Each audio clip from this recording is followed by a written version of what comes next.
I think when you are you're trying to fill multiple roles as a mom, as a wife, as a provider for your family, sometimes you put those dreams on the back burner, and it does come back to light when it's supposed to and the timing is right. Life, it just feels like it's passing like sand in your hand. Yeah. And especially during COVID, it was like, this is like, what am I doing? I need to do whatever I want to do because life is going to finish. Yeah. And if I really always wanted to do psychiatry, like, what is stopping me? Yeah. So why can't I do it? Hey everybody, I want to introduce you to my friend Akeela. She is a psych mental health nurse practitioner. You guys have been asking for the longest time for me to interview someone in this field, and I finally have her for you, and it was a very fortuitous run-in. Recently, we were at a group meeting together. We haven't seen each other in many years. She and I used to work as ICU nurses way back in the day when our kids were 17 years just ago. Thoughts in our mind. And so she has had a very interesting career trajectory. And I love her story for so many reasons. She's going to share with you the divine path of the pivot and how to lean into a pivot to lead you where you're supposed to be eventually. So she's going to tell you a little bit about what it's like to have been a family nurse practitioner, and then segueing into psych mental health, which is where she was always meant to be, and a little bit about her journey along the way, some of the challenges, some of the career highs and lows, and hopefully share what you will find to be a very inspiring story. I certainly do. So without any further ado, here is my friend Akeela. Thank you.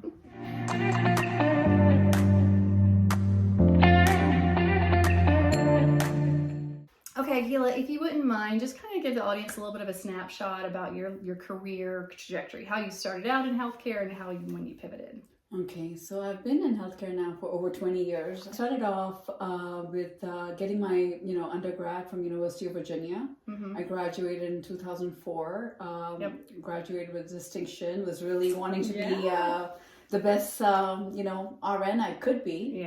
Yeah. So I did the ICU rotation. My husband had already moved to Atlanta. Okay. So I, St. Joseph's at that time was a magnet hospital. They had a ICU rotation internship program where you went to all the different ICUs. Yeah. So I did that, and I feel like that those ICU years, even now, like it really does help. Oh yeah. Any experience you get, it really helps. Yeah, I think so too. And Akeela is a prime example of somebody who has done multiple different specialties, and her career, you'll see as the interview goes on, has pivoted multiple times. But I think it's a great illustration of how somebody can work in one field and switch to something 180 degrees differently and still find joy. And so anyways, I'll let you tell the rest of your story. So when did you decide, so you worked in the ICU, that's how we knew each other. Yes. When did you decide to go back to school to become a nurse practitioner? So I had been, the reason why I graduated with distinction or did that was because it was a plan that yes, eventually I would want to go back for my master's. But I loved I loved working as an RN. I loved it. Working Baylor shift. After the ICU, I worked in the PACU because my back couldn't take the ICU. Oh yeah. So that's why I went to day surgery. Gotcha. I then worked in the PACU. Okay. And I really enjoyed that. It's funny, but I lost my mom. My mom passed away. That was one thing that she always wanted me to do. She was always encouraging me to get back to school, get my master's. And I was like pushing it because I was like, I love what I do. Yeah. Yeah. But when she passed away and she had left me inheritance, and I knew that this is something that she wanted me to do. Yeah. So that was when Fiona was about 2 years old, I had applied at Emory. It was my second time applying, and I got in. I got in even during undergrad. Yeah. And but then we were like, is it really the return on investment? Is it worth it? Having a 2-year-old, and the pick up, drop off, and knowing that she's 2. 2 is a hard age. Molly was 4 when I went back with mine. Even that. Wow, that is rough. When you're a parent, it is hard. The beauty of nursing, and even as you progress throughout all of your nursing career, whether it's a DNP program or an associate's program, is that it is designed to be flexible, and you could do nights, you could do weekend. It's designed to work with someone who's working, but it is still a lot to take on. And then I don't know, when I got my bachelor's, I was so dedicated. I didn't have a life. Yeah. I don't know, undergrad to me was way harder than your master's.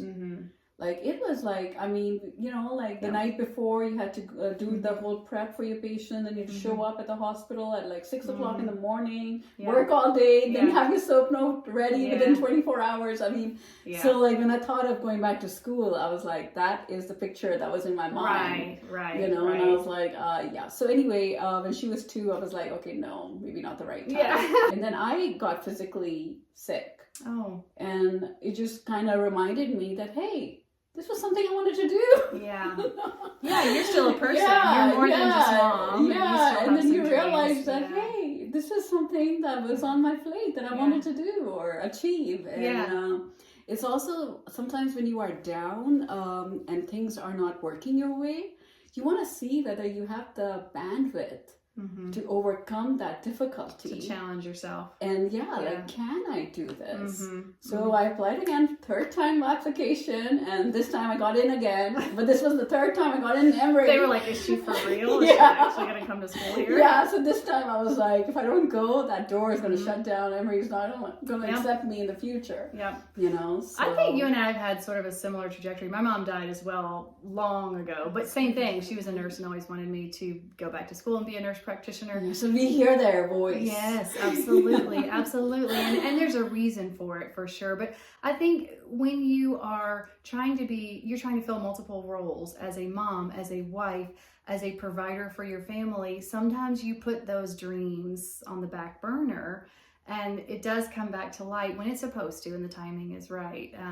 And I would call us both a little bit of late bloomers. Yeah. I feel like in hearing your story, you always knew you wanted to be in psychiatric field. I used to pedal when I was at University of Virginia. I used to pedal to the School of Psychology. Oh, I minored in psychology. Okay, so I you always had an interest. Literally pedaled with a cycle. Wow, just so you could be around. Yeah, so I could go to the School of Psych because the nursing school was, a distance in Charlottesville at UVA. Oh wow! So so you always knew. You just may not have taken the straight road right there. Same way. I mean, I wanted to be a physician and actually dropped out of my pre-med program right at the 11th hour. I was like, nah, I think I just need to be a mom. But eventually I made my way back 16 years later.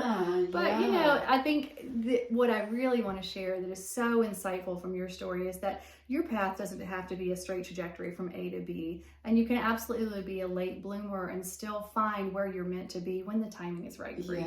And that is sort of the beauty of our profession is that you can do that. You were working in the PACU. You decided to go back to NP school. You got accepted.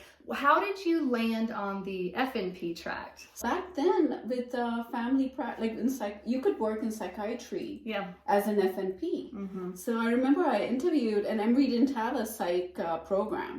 So, and I was so narrow-minded and narrow-focused, and I didn't know any NPs, and honestly very naive, and didn't really look at all the options. It was just like, I want to go to Emory. So Emory has these options. I don't want to do acute care. I knew I didn't want to put lines in. I didn't want to work in the ER. So I was like, family, I could take care of, the whole lifespan. So, and I really liked palliative care. Yeah, I did too. Especially with ICU, working there. We've all had that experience. So I was like, it's either going to be psych or it's going to be palliative care. I kind of knew that. And then once I got into the program, I learned during the rotations, when I requested clinicals in psychiatry, they were like, oh, you can't work. So I was like, oh, really? Well, that's a little, thank you for letting me know. A month's too late. Because when I interviewed, I asked them, and the professor at Emory at that time, he was like, you can work in anything. As an FNP, you can do it all. But the reality, by the time I got in the school, was different. But they did allow me to do a rotation. So you could kind of get what I didn't see. If it was what you really wanted to do. So I think Emory, I think that was the big advantage with Emory, is that if you told them that, hey, I want to work. So I got the experience working in palliative care. I got psych experience. I got all kinds of experiences, like whatever I wanted to get in, I would tell them, and they would actually respond and make it happen. So the preceptor I got, then I used that same preceptor, Teresa Lane, when I got into school, like Okay. years later. I kept in touch with her, and I was You're like, hey, I'm coming back. I'm actually doing my psych now. Yeah, because I had given her a heads up Yeah. even during the clinical. Yeah. I loved it. Yeah. Yeah. I think this is, I mean, I agree with everything that you're saying because I obviously went to Emory as well too. And I had the same experience. I think that is the beauty of Emory is the guest lecturers coming from the School of Medicine, number one, and number two, the access to the highest quality clinicals you can ask for. Yeah. And I had the same thing. I was drawn to palliative. I thought I wanted to do that, but I wasn't 100% sure. And they would give you a list of all these different sites that they had available to you. And I said, can I split them up and do multiple? And they said, sure. Yeah. So I thought this is my opportunity to shadow and see all of the different things that I've never had the opportunity to work in to see if I like it. And it was so impactful in my career. And then the second thing I wanted to touch base a little bit more on that you talked about is how you started in the FNP route thinking maybe this would be the best approach. And I find this, y'all, I cannot even tell you the clients that come to me, many people find themselves in this boat. And it's because it's the regional and specific rules and regulations on what you can do varies so much across the US.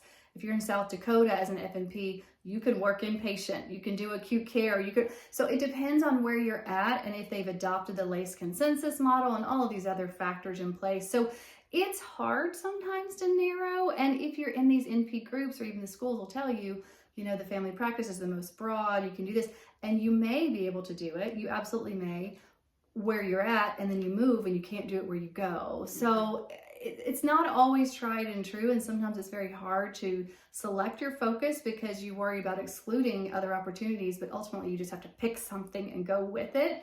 And you can always pivot later, which her story is going to lead us to in just a moment, So you completed your family nurse practitioner program. Yeah. And what did you do from there? How did you? So I, as a FNP, it took months. Yeah. Like I went to a lot of interviews where you could start working there, but you got that vibe that this is not a night, not a good place. Like this is, some places were like literally in a gas station. There would be like a family practice. Like a lot of like sketchy. Yeah, a lot of like very sketchy positions. I was getting really disappointed. Oh, yeah. Because I went to a lot of interviews, like months. Like it took me, I think, 3 months before I landed an opening. While I was at an interview, I got a call from Nurani about a position at Emory. Okay. And it was Emory Neurosurgery. Okay. And so I, landed up there. And it took another 3 months for the credentialing. Oh yeah, credentialing. So it took 6 months for me to really start working. Yeah, and Emory is a real the cost is just ouch. But it does open doors. Yeah. So that was a door that it did open for me. Working at Emory Neurosurgery, I was working with a very specialized neurosurgeon. He did specialized spinal cancers. Oh wow. And he was, it was just a very big bite to swallow. Yeah. And it honestly was another year of training because he was literally like breathing on me. Oh, wow. Because, we worked very closely together. Were you working in the OR or what was your It was role? outpatient. Okay. But the pre and post, outpatient care. Okay, so you did like the prep visits where people were coming to you to find out if they were candidates for Yeah. surgery and then the follow-ups Yeah. and stuff. So were you doing like a 9-to-5 job? Yeah, 5 days a week? week, driving to Emory. Yeah. How was that departure going from like hospital shift work to 5 days a week? It was rough. Yeah. It was rough. Yeah.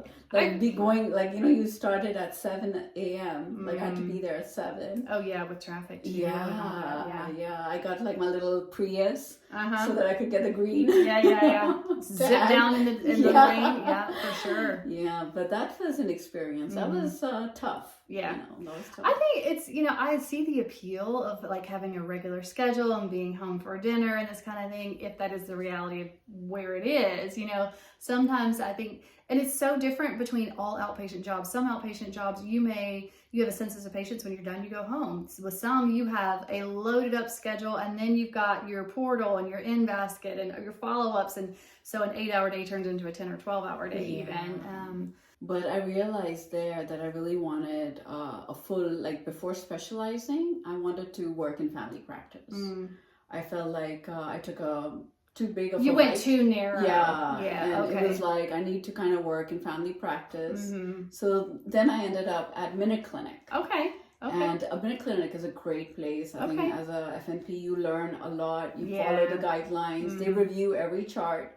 So you get feedback. If Okay. you don't follow the guidelines, you'll get feedback. So Okay. you can make a change. If a patient comes back, the UTI, is a different, type of Organism. organism, then they'll tell you to use a different type of antibiotic. I see. So you get to follow up with that. Okay. The way their technology is, it's just amazing how every clinic, they know exactly how many vaccines. I mean, you learn to be very independent. Sure. And you learn a lot. So, but the problem was that I didn't have a home clinic. Oh, so you were floating between them? Floating. Oh, so you were driving all over. Oh, it was. Oh, wow. That was not nice. Oh, I see. One day I'm in Gainesville, one day I'm in Virginia Highlands, one day I'm in Swanee. Oh, I see. Yeah. And then depending on who you are with, like if you have an LPN, then you do pap smears, pelvic exams. Oh, if you my don't, so gosh. your practice changes. I see. And every place like keeps things a little differently. Sure. So I would literally feel like Santa Claus because I have a Your bag bag of stuff. with all my things. Like you don't know. Yeah, yeah. But Wow. you learn to be extremely independent. Sure. So, Yeah, you don't have any other choice. You got to be your own resource. And Yeah. so did they pay you any additional money to be a floater, or was it the same pay? No, Oh it's the my same gosh. pay. So that's it's just cool. that they didn't have a spot. Oh So, man. yeah.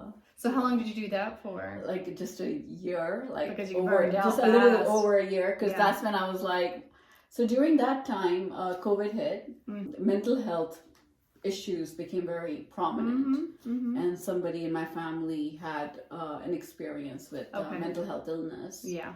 and it was just a reminder that hey, Yeah. I was interested in this field and helping them. It was just like. In life, it just feels like it's passing like sand in your hand. Yeah. And I just, especially during COVID, it was like, this is like, What am I doing? I need to do whatever I want to do because life is going to finish. Yeah. And if I really always wanted to do psychiatry, like what is stopping me? Yeah. So why can't I do it? I actually sat down and did a vision board, and I wrote down that I want to be the light. Like I want to be the one who's giving the light.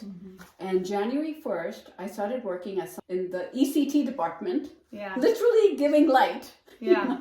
And I got accepted at Augusta and started my program as a postmaster. So you started that job at the mental hospital while you were FNP? Yeah. So they did hire you as an FNP. As an FNP. Was it with the understanding that you were going to go back and get your psych mental health, or would you have been okay? I would have been okay working there. Okay. Yeah, but then, like your doors of opportunity. Like, Sure. You realize, it was great experience, a lot of exposure. Yeah. I saw a lot. Yeah. But then you realize like what you want to do and what you don't want to do, and where you want to be and where you don't want to be. Yeah.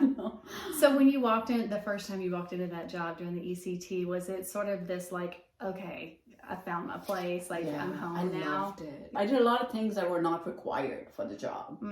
Okay. So when you're very passionate about something, I think you go like, yeah, you don't, sure. You're like, okay, you're going to pay for it. You're not going to pay for it. Whatever. I'm going to do it. You know? Yeah, because you desire to do a good job and you want to learn everything that you possibly can to help your patients. Yes. So they offered me like, they were like, you want to be a director? And I mean, they opened a lot of doors, and I was like, no. Yeah. I want to continue school, and I want to, so, awesome. But I think as you get older too, you just are like, you realize that you're not going to be playing forever, and you're like, I'm going to do what I really want to do. Yep. Some people call that a midlife crisis. We call that a career change.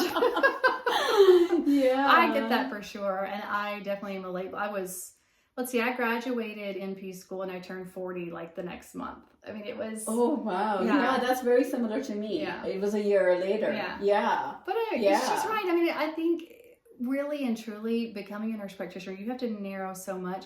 It really benefits you to spend some time shadowing and working in different environments to figure out what it is that you like. That way you're able to cut down on how much time and money you have to spend on your training.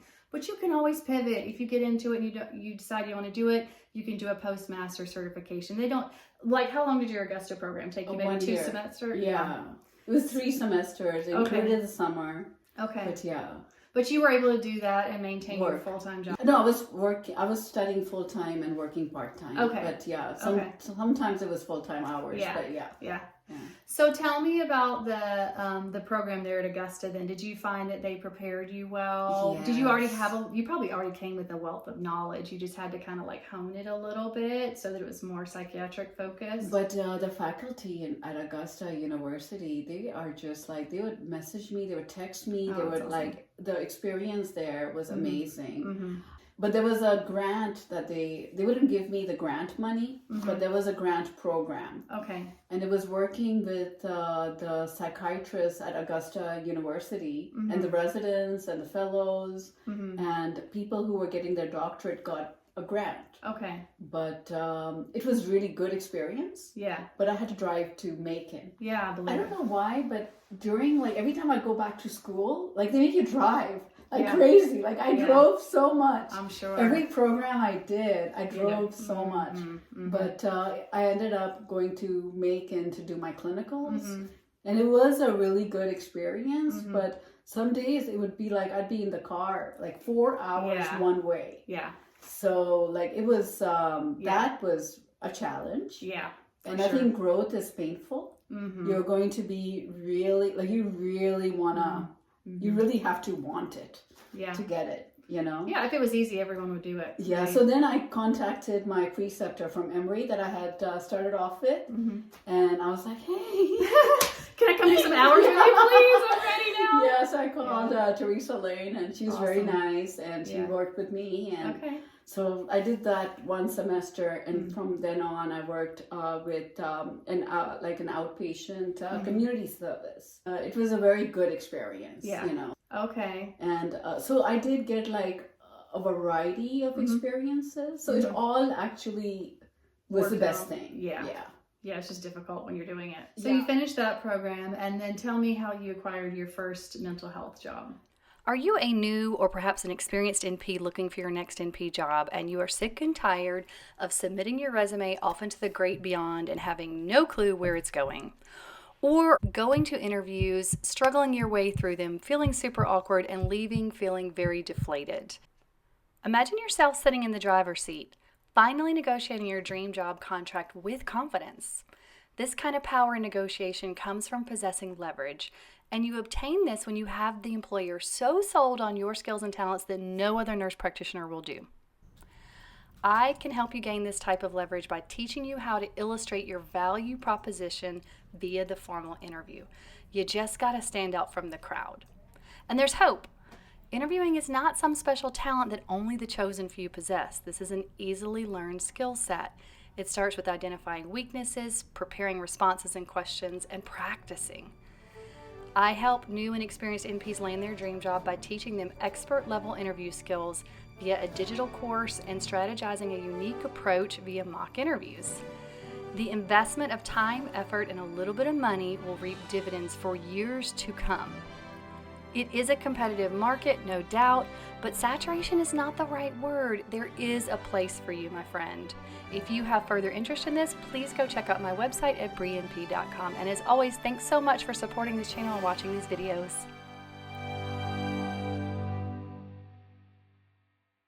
It was such a different experience than Yeah. your FNP job. Yeah. Like, I did my board exam on a Monday. By Friday, I had 2 offers. That's crazy. And That's like, so one amazing. of my interviews, they were like, "Oh, you want to go to a restaurant?" And I was like, "I don't know whether I can like Yeah, is that interview okay? at a restaurant."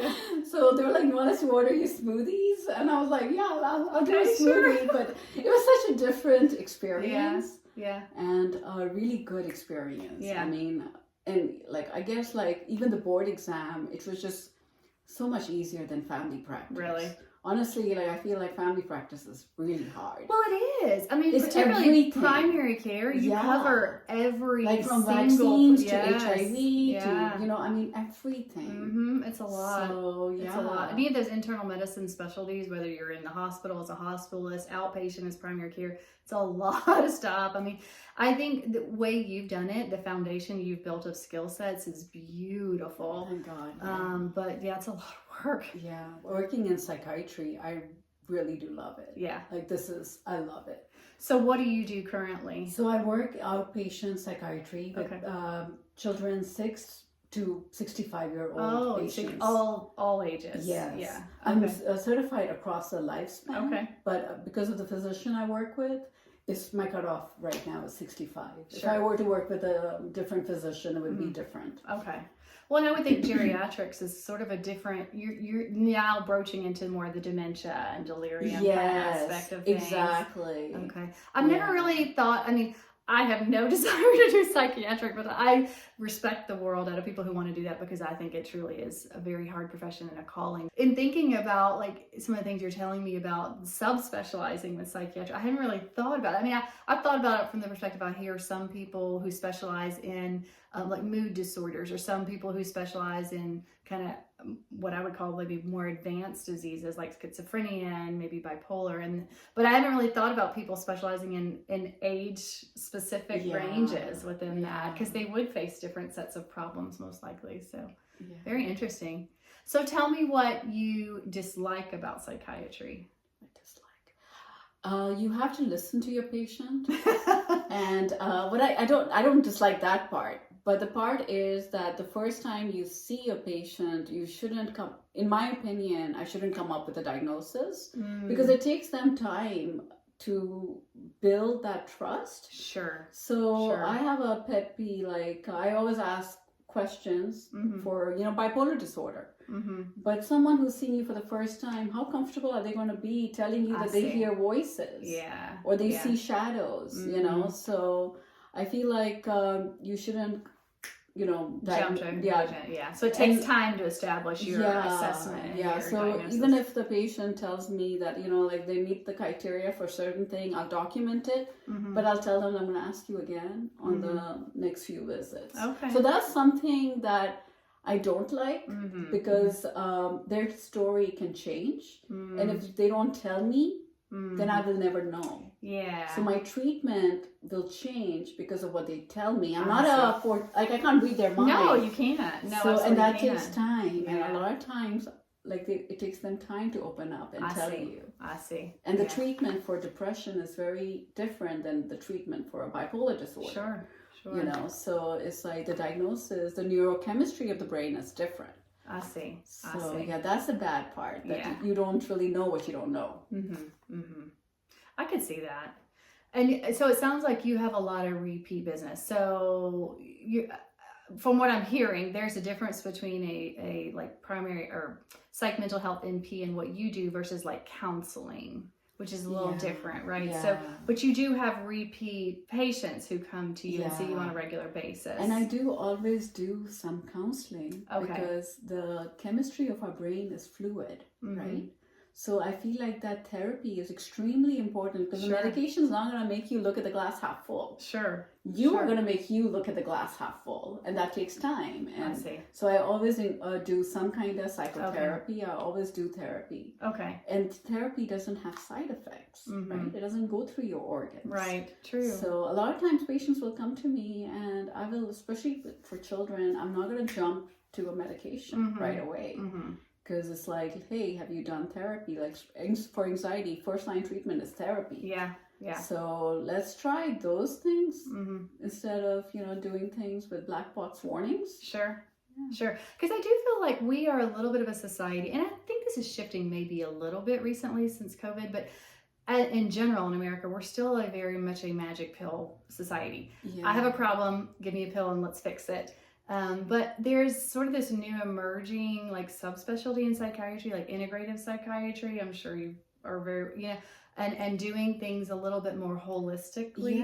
And the mind, body, and soul is all connected. Especially working as a FNP, if the patient's thyroid is abnormal, they can present with anxiety, right? There's so many things. So one of my first things is, did you get your vitamin D, B12, thyroid? Like, let's start with the easy fixes, right? Let's not jump into, let's make sure we're not missing those things. Yeah, because the mind is like connected to so many things. So when there's a disorder with the mind, is it an organic problem with the body? Is it an organic problem with the brain itself? Is it because the deficiencies? antidepressant is not going to fix your vitamin D level. Sure. Very complex. Yeah, but very interesting. Like it's a study of the mind. Like what could be more interesting? I love that you love it. I love it. I love it. It is definitely a field that I think a lot of people have emerging interest in. And I think it goes beyond just it's easier to find a job. You can make a little more money. I think that there are more and more people who are interested in it because they've had similar experiences to you. I think we all during COVID had some degree of mental health strain. And so now you have to be on a wait list for months to see a provider in psychiatry. But I think at the end of the day, do what you're really passionate about. Sure. Like it doesn't, the money, don't even worry about the money. Sure. Because the reason why I didn't go into psychiatry or psychology as an undergrad was because my husband kept saying that, oh, you're not going to get any money. I had a faculty person who lived in my subdivision, and she was a social worker, and she was my professor. Okay. And she was like, yeah, don't go into psychiatry. Like, Yeah. I mean, as a social worker, you're probably not going to make a lot of income. Yeah. But there's so many different ways you can go in. But if you're really passionate about something, the money will follow. Sure. Like, just do what you're really, like, what your calling is. Yeah. Just follow that calling. Yeah. Yeah. Do you get to do what I think is really cool about psychiatry, going back to that, like, flexibility of the work in that, because you spend so much time, like, connecting with and speaking with your patients, you can do a little bit of it from telemedicine, remote work, that kind of thing. Do you get to do any of that in your career? So I do that 2 times a week. It's so nice. It's, but I tell my patients that I can't smell them, and it's a part of my assessment. So I do like to see my patients, if possible, once a year. Yeah. Especially like our, ADHD patients. Some patients, there's a requirement that you have to see them. Yes, yeah. But even if anybody has done any kind of self-harm, because the problem is that you may have a patient in Savannah. Mm-hmm. So I will tell them to see another provider. See someone local. Because it's just, I don't think it's right. Yeah. Because like, if they have an emergency, like how am I going to get in touch with them? Sure. And honestly, like I think it's important to see your patient in the clinic. Yeah. I've had patients where they've told me that, they have done self-harm. They come in the clinic and I can read things on their forearms. That I would have never been able to seen on the computer. Yeah. And then even smell, to be honest with you. It's a part of our assessment. Right. Yeah. Are they activities of daily living, right? So how would you know if you're just looking at them through the monitor? That is a really good point. I would have never thought of any So my of these things. patients, I literally tell them that I want them to smell me. I want to smell them. It's not weird at all. But I think that speaks to who you are as a person and your passion for it, because I think there is a connectivity that is missed. Yeah, the vibe, like you can sense sort of what's going on with the person a little bit more when you're in the room with them. So I can see that. Yeah, and then they may be able to sense my vibe. Like I may come off differently. On a monitor. Sure.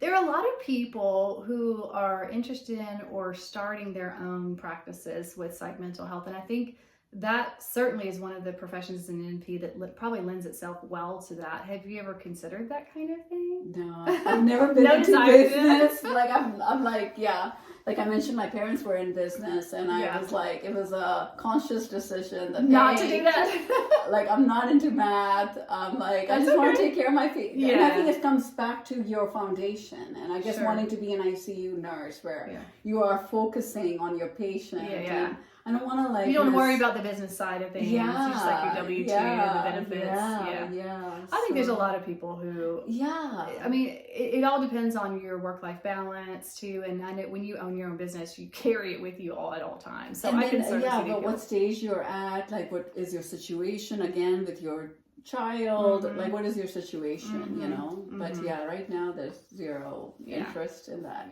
And the company I work with right now, I like that they take care of the business side, and you asked, one of the questions was about salary, so it's very different. I don't get paid with a salary, like I don't get an annual pay. It's all with the percentage of patients I see. Right, so like an RVU sort of. Okay, so the type of... So in a way, it's your own business. I see. Because you can stack your schedule a certain way. Yeah, I see. Yeah, but there's a lot of like independence and freedom there. And you can block your schedule if you have an appointment or whatever. There is a lot of flexibility. Sure. Sure. But then your salary is also going to be it could be up and down. Yeah, you know? depending on how many people you're seeing and what type of. Yeah. Okay. But it's like at the end of the day, it is much better than what it was before. Yeah. For me right now. Yeah. That may change, but yeah. Do you have any tips or advice for people who maybe are watching this that are wanting to go back to nurse practitioner school, but not entirely sure what focus they want to choose, whether or not they wanted. I feel like when you and I went back to school, it was like you picked acute care or you picked family. That was kind of it. Yeah. And I remember when I went to the same school she did the year before she did, and I remember sitting down and seeing people in women's health and midwifery and ENPs and emergency room, and I was like, oh, you can do all of those things? Like I really didn't know. Yeah. But so for people who maybe now are aware that there are a lot of different specialties they can choose, what would you advise to someone who may be struggling with what to pick, where to start from a focus standpoint? I think just start. I mean, just go for it. Yeah. And, at least just, because I think starting is the hardest part. Absolutely. Like, honestly, I regret that. I feel like when when my daughter was 2, I should have just gone ahead. Yeah. Like, I regret not going ahead at that time. I think starting is the hardest part. And wherever you begin, it's fine. Just begin. Yeah. You know? I'm the same way because I get in this paralysis analysis thing, and then I'm like, well, if I go to school now, my husband's still traveling a lot. The kids are going to suffer more. Maybe I should just wait a couple of years. Just do it. Just rip that Band-Aid off and just do it. Yeah. And then the other thing was, I remember getting caught in this spiral of, well, I think right now I want to work in the hospital, but I know I'm not always going to want to do that. So then what do I do? So do I just go ahead and presume that I want to work in clinic or what? And so I just went back and forth. And so I didn't make a decision at all to delay things, which was totally stupid looking back. Yeah, like me too. Yeah. Like just pick one, start there, see what you can make of it. You may find that as an FNP where you're at, you can do psychiatric mental health. So you just don't know where you're going to land. Make the best choice possible for you at the time. And if you got to pivot, you pivot. Even if you got to pivot 3-4 times, you'll get where you're supposed to be eventually. I mean, I fully believe in God's timing and how perfect it is, and I think you probably do as well. And there's a reason why you're doing like this. It's just not the right time and place. That's kind of my take on it. But coming from 2 late bloomers here, just make a choice and go forward with it and stop overthinking it. Because you're gonna have all these years looking back that you could have already made that course to where you're gonna be. That would be the advice I would give for sure. And we don't know what we don't know, right? So you just use the information you have and just go for it. Yeah, I love that. And if you don't like it, you can always become, you can still work as an RN. Yeah. That door doesn't close. That is true. She has such an inspiring story. I just love that. And I love that you're willing to share it with all of these people. And if you're in a season of indecision, just pick something and go with it. And if you're in the pits, that's okay. Take a deep breath. This too shall pass. I love it. Getting a little bit of therapy here today too. Didn't know you were coming here for this. Okay. So where did I do my clinical? See, I knew I would like. Okay, guys, I finally have run it. I love it.